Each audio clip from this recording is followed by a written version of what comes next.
completely forgot I had this. But like, this is not the time to be looking through all this stuff. I did it, guys. I've become the Final Fantasy VII Rebirth, and I have some thoughts.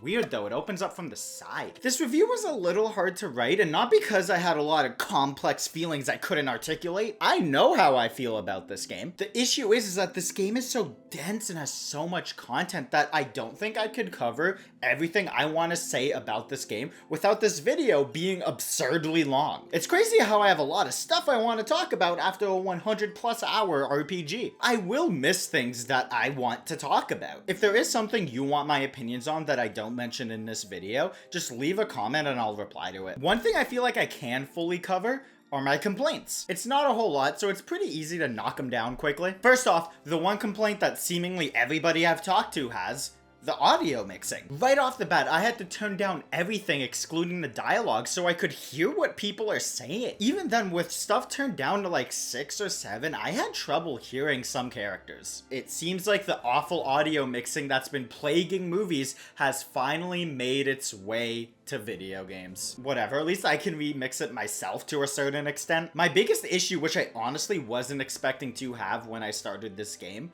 was an accessibility issue. Fun fact about me, my vision is awful. So when I was playing this on my TV without my contacts on, I straight up couldn't read some of the text. And those side quests where you're given like a little sheet of paper were genuinely awful for me. Especially because the zoom in that the game offers isn't like a full screen blow up of it. You're just like looking at it through Cloud's perspective, which is really funny because if Cloud's back is to the sunlight, he is casting a huge shadow on it and you just straight up can't see it. I swear they only did it like that so they could flex their lighting engine, which, to be fair, I was very impressed with. Also, the counter for synergy moves, which is something that it's very important for you to keep track of, was so hard for me to see. I didn't notice it was there until I played the game with my contacts on for the first time. So for a good bit, I legitimately thought being able to use them was random. If you have poor vision, I highly recommend using the PS5's magnifying tool. It may be the worst out of the 3 consoles, but it will accomplish its job. Anyways, this is one of the greatest games I've ever played. Just, oh my god, Square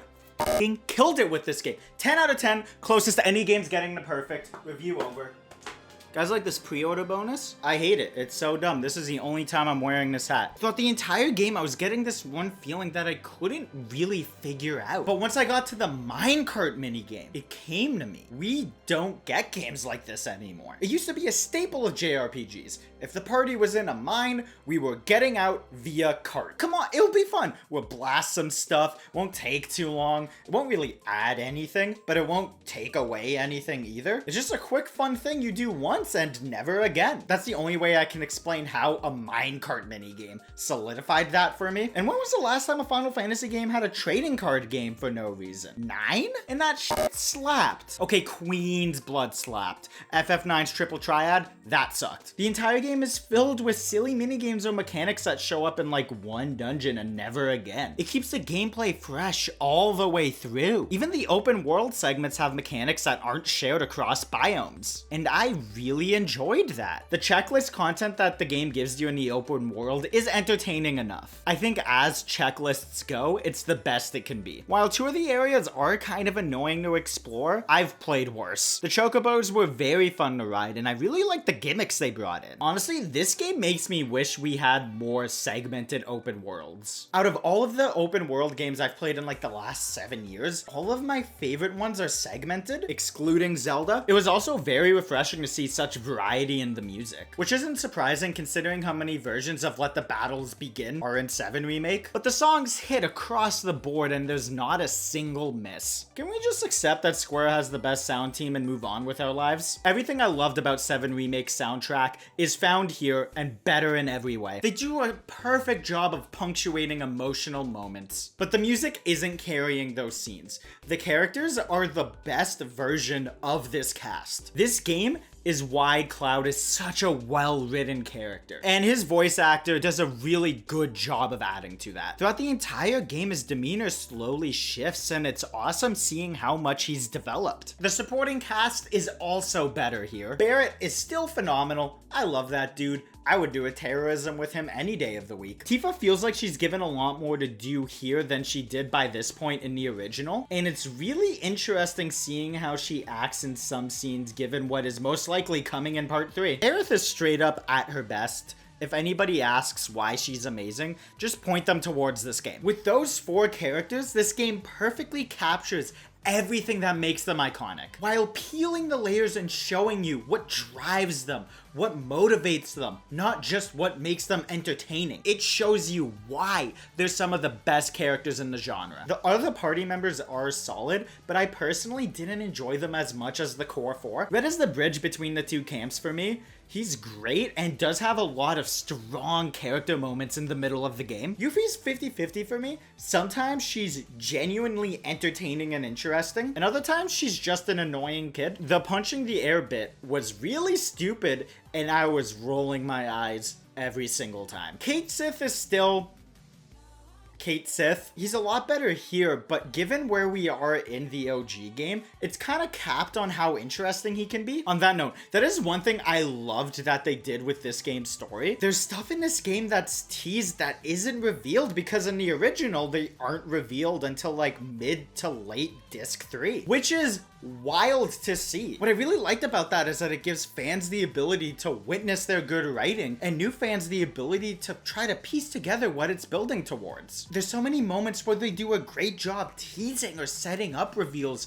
especially around a certain character, and they don't reveal what they're building towards because it's not time. It makes me wish we got more trilogies in gaming that were planned out from the start. I get that it's a risky move, but I just love seeing connecting threads across multiple video games. Like, it's going to be so fun to replay this trilogy back to back to back when it's done. With the new stuff, I'm still on board. In fact, I'm more intrigued here than I was in Remake. I was never a hater with any of the changes because we didn't know what it was building to. I'm not going to hate it unless it becomes really bad in part 3. It's giving us more Zack, so I'm down. Me? Gungaga. My only issue with the story is where it takes place in the original game. You're kind of just wandering from town to town, getting a glimpse of Sephiroth, something cool happens, then wander to the next town. So the first half honestly feels like a Kingdom Hearts game, but instead of visiting Disney worlds, you visit the Golden Saucer, which I'm perfectly okay with. I saw some people echoing this on Twitter, but this game feels like it has the best aspects of Kingdom Hearts 2, which is a massive compliment from a KH fan. And then the back half of the game, specifically after Chapter 9,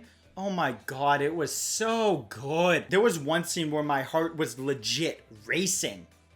Maybe because I was on my exercise bike, but it made it feel more intense. Pro tip if you hate doing cardio, do it while playing a stressful part in a video game. Your heart will be racing, so it's going to make that scene more intense for you, and you got something fun to do during the cardio. Overall, stellar job on the story and narrative.